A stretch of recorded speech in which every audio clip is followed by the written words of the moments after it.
All right, let's listen to some nerdy music.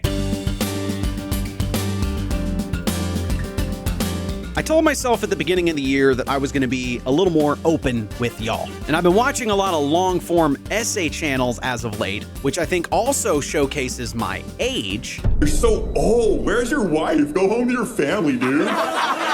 And I've been doing a lot of original music as of late and original projects in the works. So in the meantime, I'm trying to find ways to make this channel diverse and not just cover music. And I love cover music, don't get me wrong. So with the help of some friends, I've started writing music, fan songs, or more commonly known as the genre we invented called Nerdcore. So for the sake of this top 10 countdown of best Nerdcore songs, let's just say it's what I described. Original songs written about other original properties, Nerdcore. I love the top 10 format, so we're going with 10. I listen to a lot of other Nerdcore artists, old and new, and I've tried to have a couple of rules for this format. The first rule was, if I can avoid it, not have the same artist twice. The other rule, I'm not comparing these artists to each other. I'm not trying to start some kind of beef, which is why, to some degree, this list is informal and not ordered in any particular way for the most part. Like, it'd be kind of limp if I was like, these are in no particular order and the number one song has no drama at all. It's like, sure, yeah, I get it. Like, I'm not trying to ruffle feathers, but also I like the drama of waiting for number one. So anyway, we're gonna move on to the top 10 countdown right now. We're not gonna waste it. Number 10, Good Ones Go to Heaven by Fable. Got ourselves a Has Been Hotel song to start. You could argue I'm a little biased towards the show. I like the show. Isn't that the point of Nerdcore though? Is like you like the show, so you kind of have a little bit of like a love for the material in the first place. You start with the audience skewed in your favor. I could see Nerdcore's making a lot of sense right now. I really enjoy the modern pop emo sensibilities of this song. The whole thing kind of feels like the Kid Leroy, the like, I do the same thing I told you that I never would. It's like got that vibe mixed with a little bit of Weekend kind of flow going on. But then he includes that emo screaming melody parts, which works really well for a song wrestling with a question of where will I end up after I die, which is sort of a central theme of Has Been Hotel. And the song, it's only like 2.5 minutes, and the song kind of ramps up near the end, and Fable starts like screaming even more. Like we're wrestling with the questions here. The freaking door slam at the end, that's a beautiful sound design. Love that decision. Fable and Has Been Hotel asking a central question to a lot of people's faith, frustrations with people's interpretations of heaven. Do my mistakes, whether ignorant to or extremely aware of, does that condemn me to an eternity of damnation? At least emotionally, the song captures those emotions at the very end, and in such a short runtime. Very impressed. I really like this song. Number 9, I'm already breaking a rule that I made for myself. Top 10 Nerdcore list. Must be Nerdcore songs about original properties. Nerdcore. Except in this instance. I'm taking a largely known for Nerdcore artist. I'm just picking one of their original songs they wrote about life and giving it a spotlight. Trust me, it's worth it. This is artist Derivacat's song Melody. A newer one on the top 10 list, and completely detached from all other original IPs. Derivacat, historically known for Minecraft songs, making a lot of forays recently into writing music about life itself. Being a content creator, working through relationships, you know, stuff we all relate to, right? We're all artists and create content, and I do that, and that's definitely why this music hits. But Derivacat is one of the best lyricists currently in Nerdcore, one of the best crafters of earworm melodies for choruses, also how to build energy and tension as the song goes on, keeping you guessing but still being very accessible. I love how Derivacat reserves any sort of percussion till around the first chorus, pre-chorus, then builds and ratchets up that tension. But then when the second verse hits, we move into this more smooth, grooving, mellow rhythm, and it's just such a satisfying sitting into what the song feels like. Something I also personally love, I love it when the first verse and the second verse differ melodically. There's a different rhythm, there's different notes. It's just very satisfying for listenability when you can go back and find something new. Adding harmonies in placing, adding backing in place, and changing around with your composition as the song goes on. Love that stuff. Just tickles my brain nice. Nerdcore. Derivacat, you're killing it. Keep doing your thing. More original music sooner, please. Like, I want to eat more. I want to eat. Number 8, some pioneers of Nerdcore. JT Music. Cuphead rap. Also genuinely maybe my favorite of all of their songs. I love the bounciness of the song. I like the little touches of vulgarity in this cartoonish world that is Cuphead. I like them taking the innocent characters of Cuphead and Mugman and making them like cartoonishly violent towards the rest of the cast. And it goes beyond the world of Cuphead too, right? He's like, he references Looney Tunes, he references Mickey Mouse, and he's just like, I'm gonna kill them all. They're all gonna die. Also, how many ways can you cleverly include how full a cup is or a glass? And like, just I'm sure that writing session was like, okay, this is oh boy, one of the things I love about a lot of JT's music is they have very satisfying conclusions. It's like they're weaving a narrative of these characters and the story about the IP they're writing about, and you don't even quite realize until you reach the end and they have some banger end line that wraps it all up nicely. This one with just remember the glass is half full.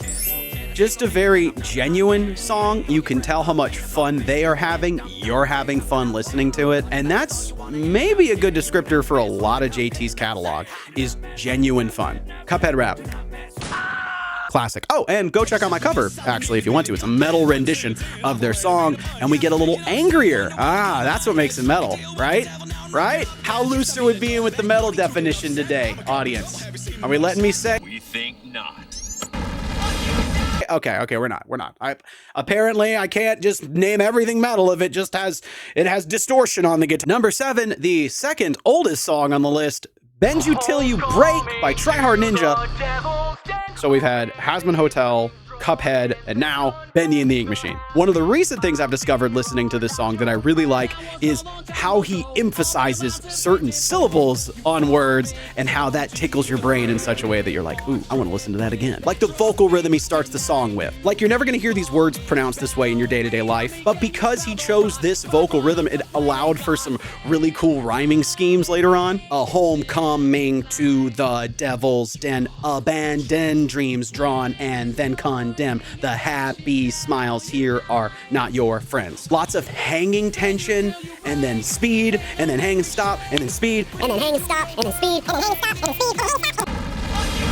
Ending the lines on a soaring high note. That's also great. You fall victim to the death machine, corroded parts stripped with atrophy. Love the rhymes. Machine, atrophy, battery. The imagery in this song, maybe doing a lot more heavy lifting than the actual game Bendy and the Ink Machine. Can you smell the rot, a byproduct of playing God? Like, incredible. Also, similar to a lot of songs on this list that I really love, lots of different melodies. First verse doesn't sound like the pre-chorus, doesn't sound like the chorus, doesn't sound like the post-chorus, doesn't sound like the bridge. There's an actual bridge, thank the Lord. I love bridges! This song was absolutely a banger then, and it's a banger now. All right, number 6.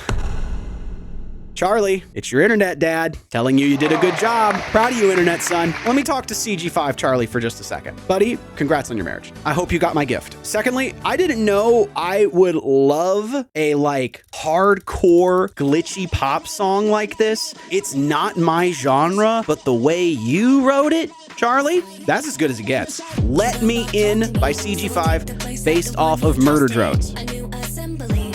I know nothing about this show, but if there's ever been an example for me of maybe something in my brain doesn't quite fire neurotypically like it should, it's how much I love this song. Super short song, minute 48. It's almost over as soon as it begins, but the melody here is so impressive to keep that sort of, gonna sound really millennial here, but to keep that sort of GLaDOS robotic talk. Apparently that's the character. This is how they talk, but to have them maintain their character, their sound, and have it blend so seamlessly with the composition of the song, the melody of the song, like every sequence of this song is immensely satisfying. The best part about this song by far is the sound design. Like, I don't know if Charlie's ever done anything that is quite as sound designed as this. I'm sure you have, Charlie. I'm not doubting your abilities. I'm just saying, I'm not listening to every song in your catalog. I'm trying to keep up, but you are freaking one of the hardest working people in this nerdcore genre, probably. But there's so much going on. Listen to the first 10 seconds.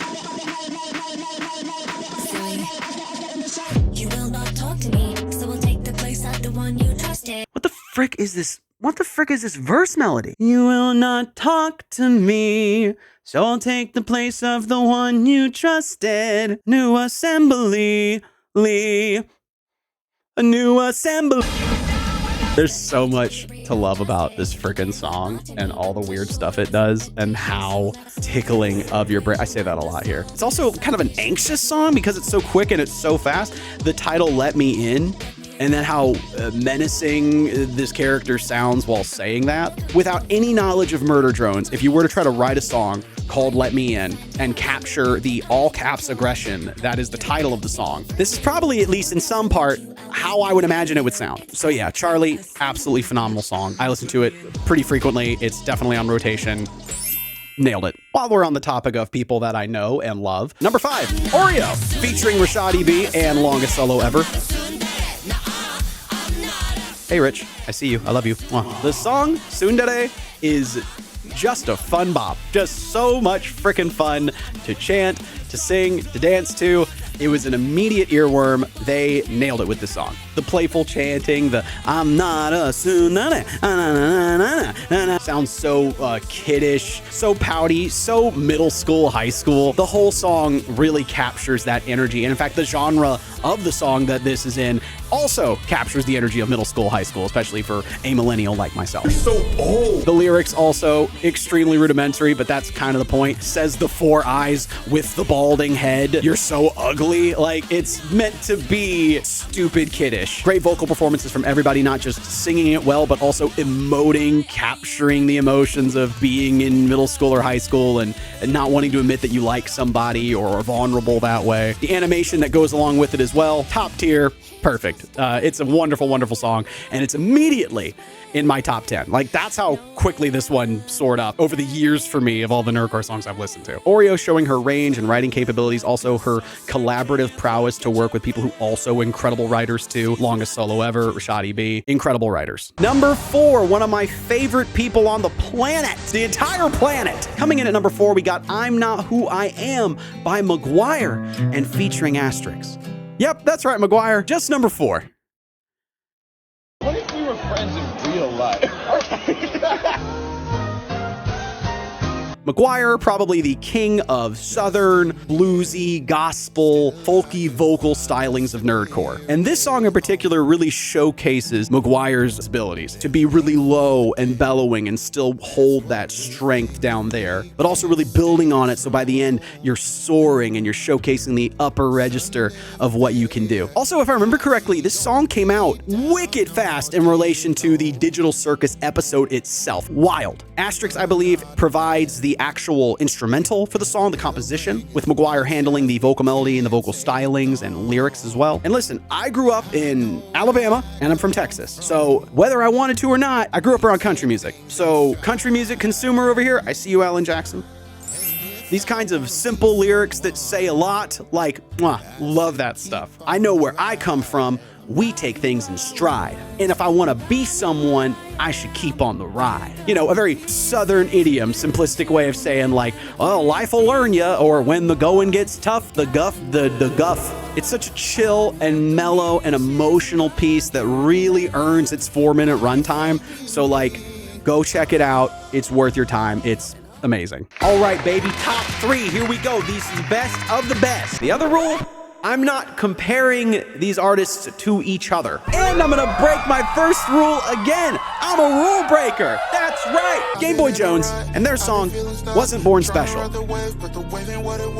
You could argue there's a meta commentary that this is a nerdcore song about being a nerdcore artist, even if it isn't explicitly stated. This song doesn't really stick around. It's 2 minutes long. It's very quick. The song isn't dripping in metaphor. It gets right to the point. Game Boy Jones wasn't born special. But that might be to their advantage, because now Game Boy Jones is a hard worker. Doesn't have the magic, which is tragic, or is it?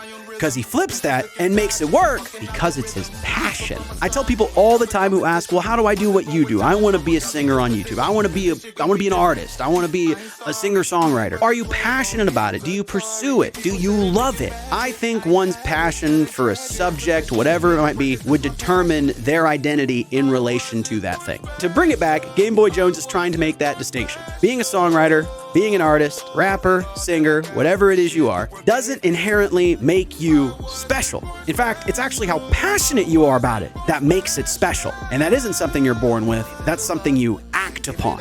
And to get back to an actual analysis of the song, even though it's so short, it does so much within its 2-minute runtime. It changes the background, it adds harmonies as the song goes on, it adds a lot of backing vocals, the rhythm of the song keeps changing. It's like every measure of the song compositionally is a little different than the last, and that makes it for a wonderfully earwiggy, catchy pop song. Yeah, this one's definitely in my rotation and will be for some time. Number 2, we're really stretching the definition of nerdcore. Stay with me. I think it counts. Old track, the oldest track on the list. Lullaby for a Princess by Ponyphonic.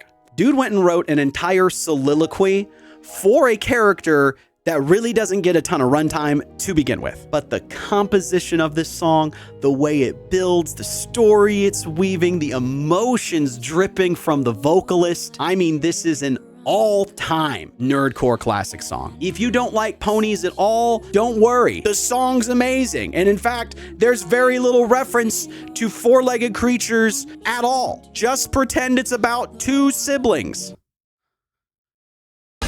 The lyrics on this song are the lyrics for this song are so amazing, and I love it when a lyricist understands English really well and how that can work in conjunction with how you compose a song and how to best elicit the emotion they desire out of the listener. And that is Ponyphonic and Lullaby for a Princess. I love Into the Stillness, I'll bring you a song, and I will your company keep. Withholding the verb keep to the very end creates this tension that's wonderful, but it's in the backdrop of how soft and soothing this song is. So it's like to be kept in one's company and singing someone a song. It's like this is it's capturing a lullaby perfectly. It's perfect. Till your tired eyes and my lullabies have carried you softly to sleep. Do you remember the last time you were carried to bed by someone? Oh my gosh. I lied. They do mention ponies. Deal with it, okay? It was a kid's show. Volcano Little Pony! My little ponytail. The imagery evoked in this song is so primal and present and adolescent, and it's innocent right in front of you. It's like if you're willing to be a kid again and listen to this song through childlike eyes, there's some incredible feelings that can be evoked while listening to this song. Carry the peace and the coolness of night, and carry my sorrow in kind. Carry the peace and the coolness of night, and carry my sorrow in kind. It's like, that's relationships, man. That's family. That's loved ones. To carry each other's burdens, to lift each other up, to carry our sorrows together in kind, and to compare that to the peace and the coolness of night. The song, I'm trying to read over these lyrics and I can't do it because this whole section for number 2 would be far too long. It's an amazing, amazing piece of music. Almost 7 minutes, earns every single freaking second. Go listen to Lullaby for a Princess. Just go do it. Waste no more time. Pause this, come back for number 1. Go listen to Lullaby for a Princess. Just do it, please. Number 1, the best nerdcore song ever written. Don't write in the comments your favorite. I would hate it if you wrote in the comments about your favorite nerdcore songs. That would be awful. I think this was a year ago, or maybe it was 2 years ago, but the Muppet Cipher from the Stupendium. Half of Nerdcore! Yay! You're gonna frighten me through. That's the best song in Nerdcore. And you want to know the real crazy part? I don't even really love the Muppets. It's fun. I watched it growing up. It was a good time. If it was on, I'd enjoy it, but it wasn't my favorite show. I was watching Power Rangers and other puppet shows like Gullah Gullah Island. The Muppet Cipher is everything good and right about Nerdcore music. Nerdcore. Its inception began as Stupendium trying to think of ideas that people algorithmically would not want to see and doing them anyway for the love of the game, and a whole host of people hopping on for the love of the game and making something that has no right to be as good as the Muppet Cipher is. Lyricism, arrangement, composition, acting, vocal stylings. The whole thing is meticulously crafted. This had to have taken forever. The amount of effort and attention to detail throughout every ounce of this song is unparalleled in the world of Nerdcore. Truly. The runtime for this cipher is close to 8 minutes, but it goes by in a flash. The sheer encyclopedic knowledge they must have known to even do a cipher of this many characters about this show is ridiculous. I could probably take the runtime of this video and do either half or whole length of the Muppet Cipher and everything I like about it. The sections in the song where they reference Nerdcore itself, that's what I mean. That this song is the perfect representation of the Nerdcore genre, all of the best parts of it, why it should exist, and how to do it right. I've not personally chatted with the Stupendium, but if I were to say something to them, I think you are one of the best representations of the genre of Nerdcore, and frankly, one of the best representations of doing what we do in fandom works as a whole, and doing it the right way, and doing it for the love of the game, and not getting so caught up in doing something because it's algorithmically viable or because it give you a better position with other collaborators or industries. It's a beacon for other artists to look at your stuff and be like, you know what? If they're gonna put that much effort and that much passion into what they're doing, and it's so clearly obvious they're doing it because they genuinely love it, then what am I doing half-assing anything? This is an example of doing things with excellence. Maybe this was a giant PSA to do more of the ciphers that you said you were gonna do, that I'm eagerly awaiting. So how about, if you're watching this video, go and finish those. It's like a threat. Anyways, that's the video. That's the top 10 songs in Nerdcore from me, Caleb Hyles. Obviously, there are plenty of songs I could not do. There are plenty of amazing artists that I could not fit into the video because I want to stick within the top 10 format. Tell me if you like it. We could do other top 10s. I could do part 2 of this. There's still so much material that I could work through, and I hope you enjoyed my analysis. I hope you enjoyed the vibe. Just let me know what you're thinking in the comments, or don't. Yeah, much love. I'll see y'all soon. Peace, love, metal. See y'all next time. Nerdcore.